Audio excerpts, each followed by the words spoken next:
H-2 Idul Fitri 1445 Hijriah, pihak pemerintah Kota Palembang menjamin ketersediaan dan stabilitas harga bahan pokok tetap aman di Palembang.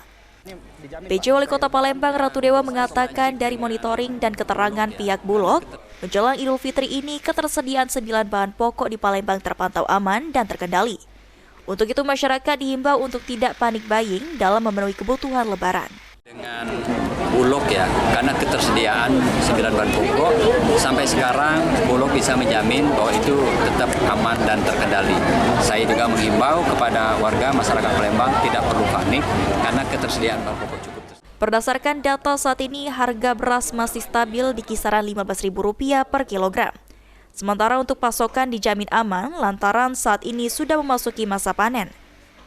Pihak Perum Bulog di Fresh Sumsel Babel juga menerima impor beras dari Vietnam sebanyak 17.000 ton. Sandi Pratama, PAL TV. 1, 2, 3.